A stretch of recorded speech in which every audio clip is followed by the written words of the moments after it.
NEET தேர்வை ரத்து செய்ய கையெழுத்து இயக்கம் என நாடகம் நடத்தி வரும் வாரிசு அமைச்சர் டெல்லி சென்றபோது பிரதமரிடம் கையெழுத்து பெற்றாரா இல்லையா என அரசியல் விமர்சகர்கள் கேள்வி எழுப்பியுள்ளனர். நாடு முழுவதும் நீட் தேர்வு அமல்படுத்துவதற்கு காங்கிரசுடன் அப்போது மத்தியில் ஆட்சியில் அங்கம் வகித்த திமுக உறுதுணையாக இருந்தது. தற்போது தமிழக மக்கள் நீட் தேர்வுக்கு எதிராக வெகுண்டெழுந்துள்ள நிலையில் மக்களுக்கு ஆதரவாக இருப்பது போல் திமுக நாடகம் ஆடிக்கொண்டிருப்பதாக குற்றச்சாட்டு எழுந்துள்ளது. அதாவது ஆட்சிக்கு வந்தவுடன் நீட் தேர்வு ரத்து செய்யப்பட்டுவிடும் என விடியா அரசு வாக்குறுதி அளித்தது.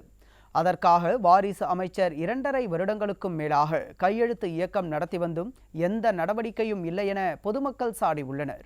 இந்நிலையில் டெல்லி சென்று பிரதமரை சந்தித்த அவர் நீட் தேர்வு குறித்து பேசினாரா, கையெழுத்து பெற்றாரா என கேள்வி எழுந்துள்ளது.